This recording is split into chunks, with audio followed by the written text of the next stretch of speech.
August 9, 2024 ಪಶ್ಚಿಮ ಬಂಗಾಳದಲ್ಲಿರೋ ಕೋಲ್ಕತ್ತಾದ RG Kar medical college ಹಾಗೂ ಹಾಸ್ಪಿಟಲ್ನಲ್ಲಿ ಒಂದು ಘಟನೆ ನಡೆಯುತ್ತೆ. ಆಗ ಸಮಯ ಬೆಳಗ್ಗೆ 7:30. ಆ ಹಾಸ್ಪಿಟಲ್ನ ಜೂನಿಯರ್ ಸ್ಟೂಡೆಂಟ್ ಅಲ್ಲಿನ 4th ಫ್ಲೋರ್ನಲ್ಲಿರೋ ಸೆಮಿನಾರ್ ಹಾಲ್ ಬಳಿ ಹೋಗುವಾಗ ಅವನಿಗೆ ಯಾರೋ ಡಾಕ್ಟರ್ ಆ ಸೆಮಿನಾರ್ ಹಾಲ್ನಲ್ಲಿ ಮಲಗಿರೋದು ಕಾಣುತ್ತೆ. ಯಾರದೆಂದು ಹತ್ತಿರ ಹೋಗ್ತಾನೆ. ಅದೊಂದು ಹುಡುಗಿಯಾಗಿದ್ದು ಆಕೆಯ ದೇಹದ ಮೇಲೆ ರಕ್ತವಿರೋದನ್ನ ಗಮನಿಸ್ತಾನೆ.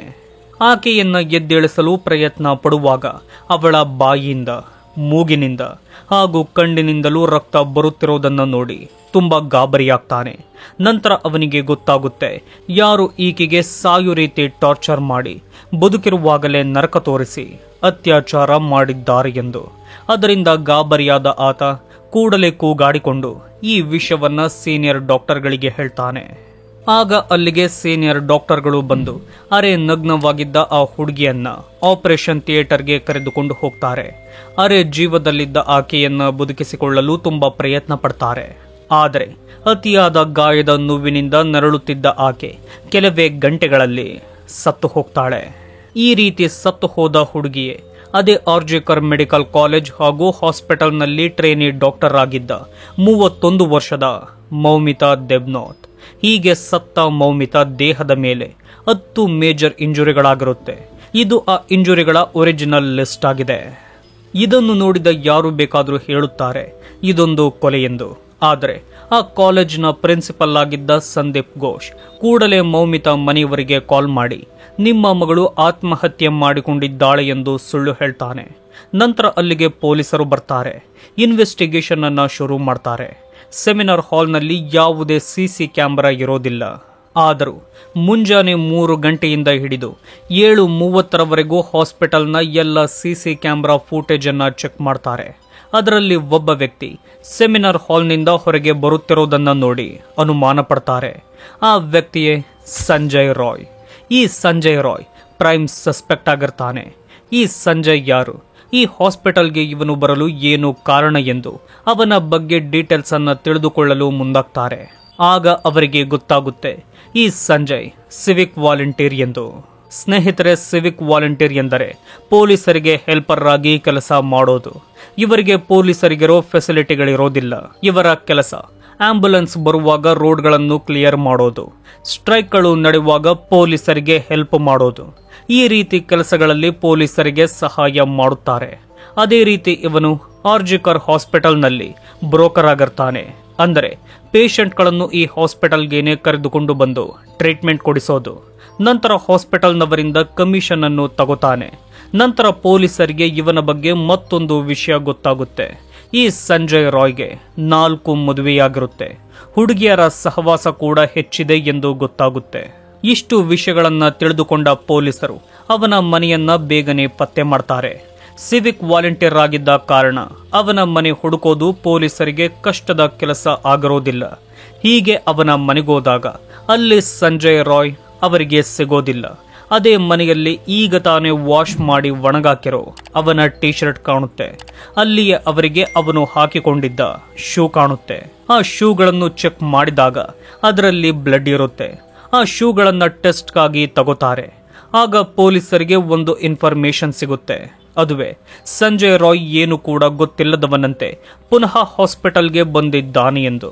ಕೂಡಲೇ ಹಾಸ್ಪಿಟಲ್ಗೆ ಹೋಗಿ ಸಂಜಯ್ ರಾಯ್ನನ್ನು ಹಿಡಿದು ಅರೆಸ್ಟ್ ಮಾಡ್ತಾರೆ. ಅವನ ಮುಖದ ಮೇಲೆ ಯಾರೋ ಪರಿಚಿರುವ ಮಾರ್ಕ್ ಇರುತ್ತೆ. ಅವನಿನ್ನು ಕುಡಿದ ನಶೆಯಲ್ಲಿರ್ತಾನೆ. ನಂತರ ಅವನನ್ನ ಕಸ್ಟಡಿಗೆ ತೆಗೆದುಕೊಂಡು ವಿಚಾರಣೆ ಶುರು ಮಾಡ್ತಾರೆ. ಒಂದೇ ಸಮನೆ ಪ್ರಶ್ನೆಗಳನ್ನ ಕೇಳ್ತಾರೆ. ಆಗ ಸಂಜಯ್ ರಾಯ್ ಆ ಹುಡುಗಿಯನ್ನ ಅತ್ಯಾಚಾರ ಮಾಡಿದ್ದು ನಾನೇ ಎಂದು ಒಪ್ಪಿಕೊಳ್ತಾನೆ. ಅವನ ಮೊಬೈಲ್ ಅನ್ನ ಚೆಕ್ ಮಾಡ್ತಾರೆ. ಅದರ ತುಂಬ 18+ ಅಡಲ್ಟ್ ವಿಡಿಯೋಗಳೇ ತುಂಬಿಕೊಂಡಿರುತ್ತೆ. ಆಗಲೇ ಪೊಲೀಸರಿಗೆ ಗೊತ್ತಾಗುತ್ತೆ ಈ ವ್ಯಕ್ತಿ ಎಂತಹ ವ್ಯಕ್ತಿತ್ವವನ್ನು ಹೊಂದಿದ್ದಾನೆ ಎಂದು. ಸ್ನೇಹಿತರೆ, 31 ವರ್ಷದ Moumita trainee doctor ಆಗಿರ್ತಾಳೆ. Night shift ಡ್ಯೂಟಿಯನ್ನೇ ಈಕೆ ಮಾಡುತ್ತಿದ್ದು. ಹೀಗೆ ಪ್ರತಿ ದಿನದಂತೆ ಮೌಮಿತಾ ರಾತ್ರಿ 9 ಗಂಟೆಗೆ ಹಾಸ್ಪಿಟಲ್ಗೆ ಎಂಟ್ರಿ ಆಗ್ತಾಳೆ. ನಂತರ ತನ್ನ ಫ್ಯಾಮಿಲಿಯ ಜೊತೆ ಮಾತಾಡಿ ತನಗಿದ್ದ ಕೆಲಸವನ್ನೆಲ್ಲ ಬೇಗನೆ ಮುಗಿಸ್ತಾಳೆ. ಸ್ನೇಹಿತರೆ, ಈ ಆರ್ಜಿ ಕರ್ ಹಾಸ್ಪಿಟಲ್ನಲ್ಲಿ ನೈಟ್ ಶಿಫ್ಟ್ ಮಾಡೋ ಡಾಕ್ಟರ್ಗಳು ಅಲ್ಲಿನ ಸೆಮಿನಾರ್ ಹಾಲ್ನಲ್ಲಿಯೇ ರೆಸ್ಟ್ ತೆಗೆದುಕೊಳ್ಳೋದು. ಅದೇ ರೀತಿ ಬೇಗನೆ ಕೆಲಸ ಮುಗಿಸಿದ್ದ ಮೌಮಿತಾ ಅಲ್ಲಿಯೇ ರೆಸ್ಟ್ ತೆಗೆದುಕೊಂಡು ಮಲಗಿಕೊಂಡಿರ್ತಾಳೆ. ಆ ಸಮಯದಲ್ಲಿ ಯಾವುದೋ ಕೆಲಸದ ಮೇಲೆ ಅಲ್ಲಿಗೆ ಸಂಜಯ್ ರಾಯ್ ಬರ್ತಾನೆ. ಮೊದಲೇ ಕುಡಿದಿದ್ದ ಅವನು ಒಂಟಿಯಾಗಿ ಮಲಗಿದ್ದ ಮೌಮಿತಾ ಮೇಲೆ ಕಣ್ಣು ಹಾಕ್ತಾನೆ. 1 ಗಂಟೆಗಳ ತನಕ ಇಲ್ಲಿ ಯಾರಾದರೂ ಇದ್ದಾರೆ ಎಂದು ಅಲ್ಲೆಲ್ಲ ಓಡಾಡುತ್ತಿರುತ್ತಾನೆ. ಇವೆಲ್ಲ ಸಿಸಿ ಕ್ಯಾಮೆರಾದಲ್ಲಿ ಕ್ಯಾಪ್ಚರ್ ಆಗಿರುತ್ತೆ. ಯಾರು ಕೂಡ ಈ ಫ್ಲೋರ್ನಲ್ಲಿ ಇಲ್ಲ ಎಂದು ಕನ್ಫರ್ಮ್ ಮಾಡಿಕೊಂಡು ಸಂಜಯ್ ಸೆಮಿನಾರ್ ಹಾಲ್ಗೆ ಎಂಟ್ರಿ ಆಗ್ತಾನೆ. ಆಗ ಸಮಯ ಸುಮಾರು 3 ಗಂಟೆಯಾಗಿರುತ್ತೆ. ಮೊದಲೇ ರಾಕ್ಷಸನಾಗಿದ್ದ ಆತ ಮೌಮಿತಾ ಮೇಲೆ ಮೃಗದಂತೆ ದಾಳಿ ಮಾಡ್ತಾನೆ. ಸಾಯು ರೀತಿ ಟಾರ್ಚರ್ ಮಾಡ್ತಾನೆ. ಅವಳಾಕಿಕೊಂಡಿದ್ದ ಕನ್ನಡಕದ ಗಾಜಿನ ಪೀಸನ್ನ ಕಣ್ಣಿಗೆ ಹಾಕ್ತಾನೆ. ಮತ್ತೊಂದು ವಿಷಯವೇನೆಂದರೆ, ಈ ಸಂಜಯ್ ಬಾಕ್ಸಿಂಗ್ ಅನ್ನು ಕೂಡ ಕಲಿತಿದ್ದ ವ್ಯಕ್ತಿ. ಹಾಗಾಗಿ ಮೌಮಿತಾಗೆ ಇವನಿಂದ ತಪ್ಪಿಸಿಕೊಳ್ಳಲು ಸಾಧ್ಯವಾಗುವುದಿಲ್ಲ. ಸುಮಾರು 45 ನಿಮಿಷಗಳ ಕಾಲ ನರಕವನ್ನ ತೋರಿಸೋ ಸಂಜಯ್ ಕೊನೆಗೂ ಅವಳನ್ನ ಅತ್ಯಾಚಾರ ಮಾಡ್ತಾನೆ. ಸ್ನೇಹಿತರೆ, ಇವನ ಧೈರ್ಯ ಎಷ್ಟಿದೆ ಎಂದರೆ, ಪೊಲೀಸರಿಗೇನೆ ನಾನೇ ಈ ಕೆಲಸ ಮಾಡಿದ್ದು, ಬೇಕಾದ್ರೆ ನನ್ನನ್ನು ಗಲ್ಲಿಗೆ ಹಾಕಿ ಎಂದು ಹೇಳಿರ್ತಾನೆ. ಆದರೆ ಈ ಕೇಸನ್ನ ಸೂಸೈಡ್ ಎಂದು ಬಿಂಬಿಸಿ ಇದನ್ನ ಕ್ಲೋಸ್ ಮಾಡೋಕೆ ದೊಡ್ಡ ದೊಡ್ಡ ವ್ಯಕ್ತಿಗಳೇ ಪ್ರಯತ್ನ ಪಡುತ್ತಿರೋದು ನಮಗೆ ಕಾಣುತ್ತೆ. ಹೌದು, ಮೌಮಿತಾನನ್ನು ಅತ್ಯಾಚಾರ ಮಾಡಿ ಕೊಂದಿದ್ದು ಸಂಜಯ್ ಆಗಿರಬಹುದು.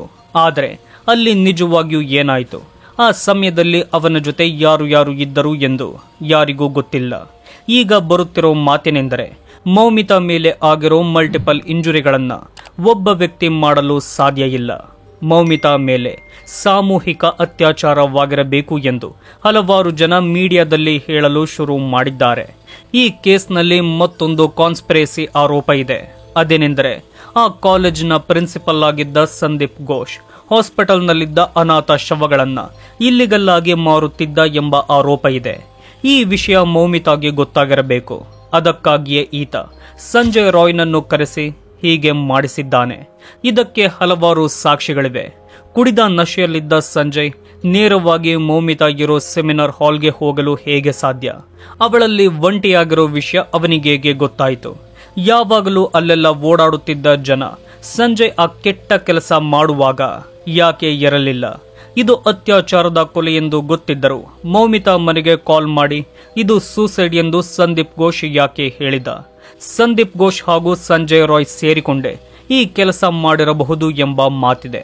ಆದರೆ ಪೊಲೀಸರು ಹೇಳುತ್ತಿರೋದು, ಈ ಕೇಸ್ನಲ್ಲಿ ಬೇರೆ ಯಾರ ಪಾತ್ರ ಕೂಡ ಇಲ್ಲ.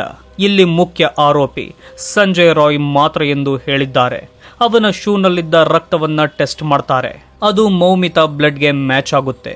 ಇದೇ ರೀತಿ ಹಲವಾರು ಸಾಕ್ಷಿಗಳನ್ನ ಪೊಲೀಸರು ಕಲೆಕ್ಟ್ ಮಾಡಿದ್ದಾರೆ. ಆದರೂ ಈ ಕೇಸನ್ನು ಮುಚ್ಚಾಕಲು ದೊಡ್ಡ ದೊಡ್ಡ ವ್ಯಕ್ತಿಗಳೇ ಪ್ರಯತ್ನ ಪಡುತ್ತಿದ್ದಾರೆ ಎಂದು, ಹಾಗೂ ಯಾಕೆ ಎಂದು ಯಾರಿಗೂ ಸರಿಯಾದ ಉತ್ತರ ಗೊತ್ತಿಲ್ಲ. ಆದರೆ ಒಂದು ವಿಷಯ ಮಾತ್ರ ತುಂಬಾ ಕ್ಲಿಯರ್ ಆಗಿ ತಿಳಿಯುತ್ತೆ. ಅದೇನೆಂದರೆ, ಮೌಮಿತಾ ಕೇಸ್ನಲ್ಲಿ ಬೇರೆ ಏನೋ ದೊಡ್ಡದಾಗಿಯೇ ಆಗಿದೆ ಎಂದು.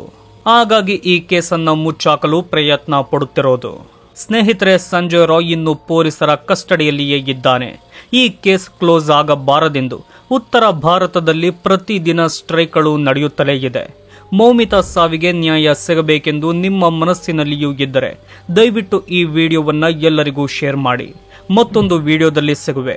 ವಿಡಿಯೋ ನೋಡಿದ್ದಕ್ಕೆ ಧನ್ಯವಾದಗಳು.